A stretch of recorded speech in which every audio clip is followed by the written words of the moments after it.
Vamos a resolver un ejercicio que tiene que ver con una variable cuantitativa continua, o sea que vamos a hacer intervalos. Entonces, el ejercicio es el siguiente.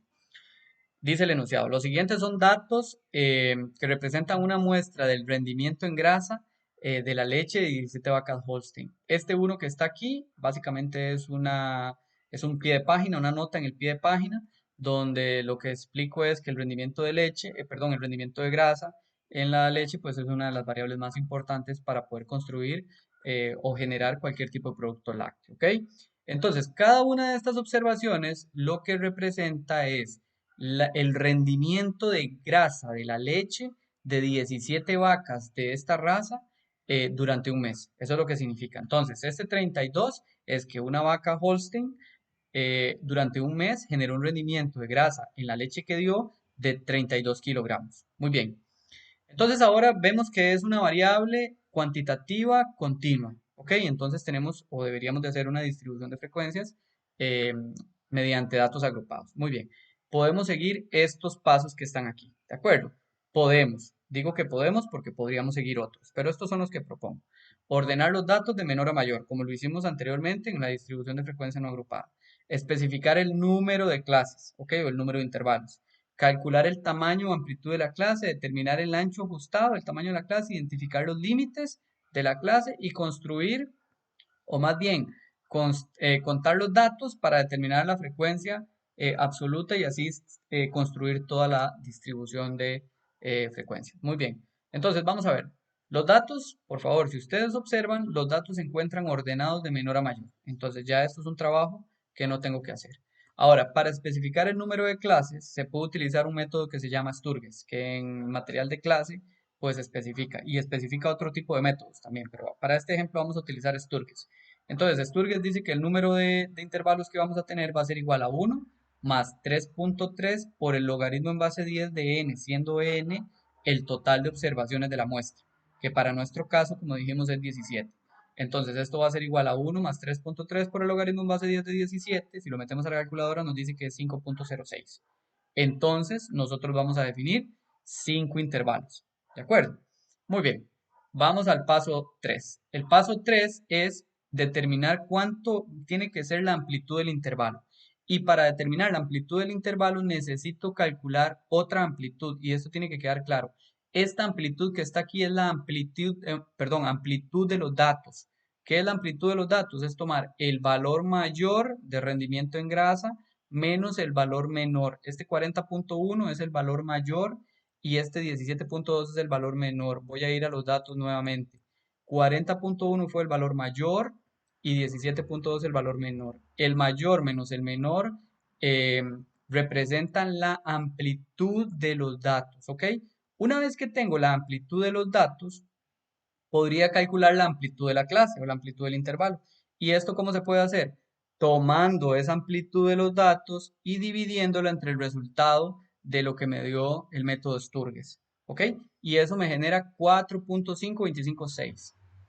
Esto que está aquí siempre, o la amplitud de la clase, siempre, o es una norma que se redondee hacia el entero superior. ¿Ok? Hacia el entero superior. ¿Esto por qué lo hacemos hacia el entero superior? Si lo hiciéramos hacia abajo, si dejáramos 4, habrían algunas observaciones que no van a caer en ningún intervalo.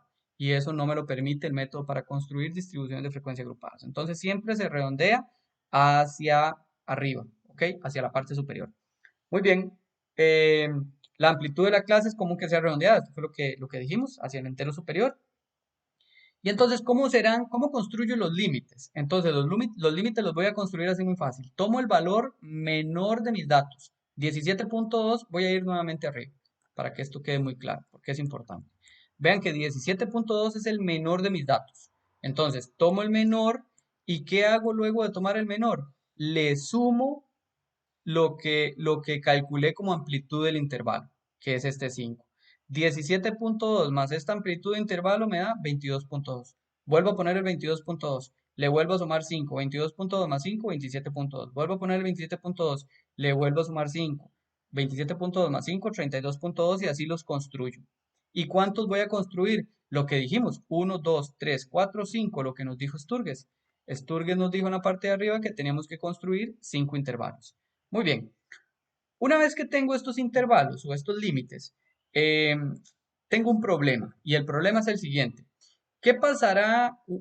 Otra característica que tienen las distribuciones de frecuencia es que una observación, cada observación de la muestra de datos, solo puede pertenecer a un único intervalo, únicamente a un único intervalo.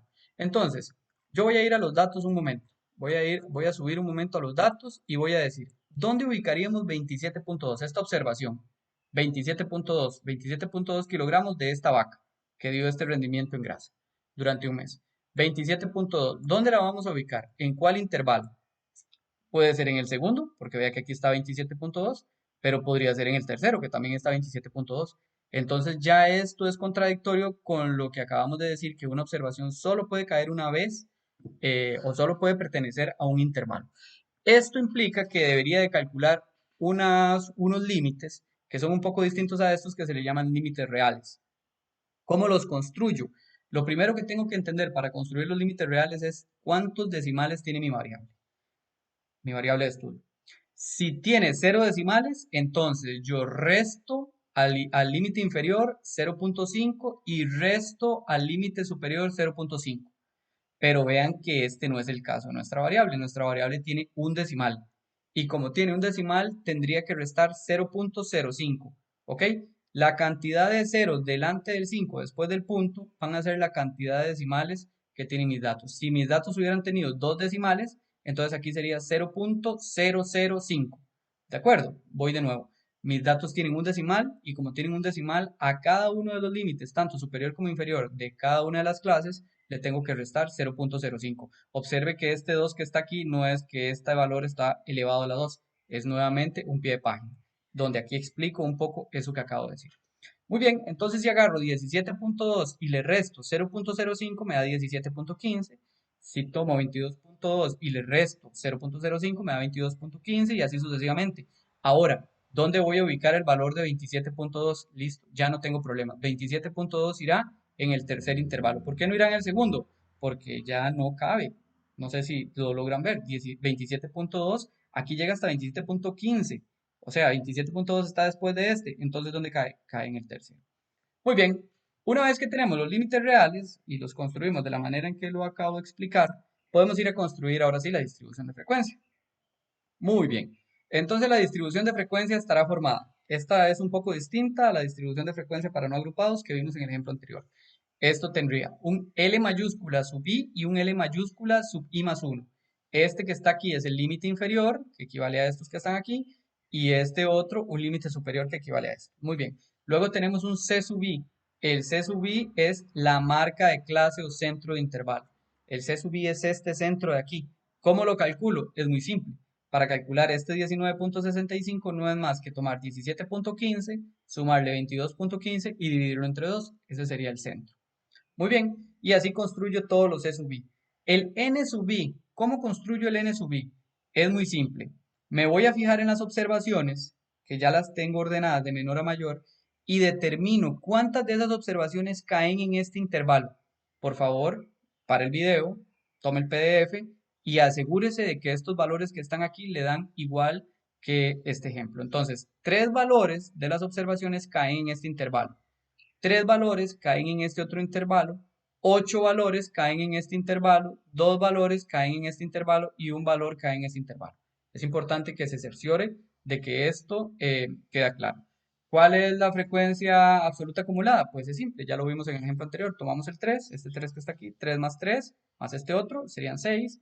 El 6 más el 8 sería 14, 14 más 2, 16, 16 más 1, 17, que es la cantidad de observaciones o vacas que fueron muestreadas. La frecuencia relativa sin acumular, pues obviamente es tomar cada uno de estos n sub i y dividirlo entre el total de las observaciones y multiplicarlo por 100, como ya lo vimos, y la frecuencia relativa acumulada, pues no es más que acumular esto también.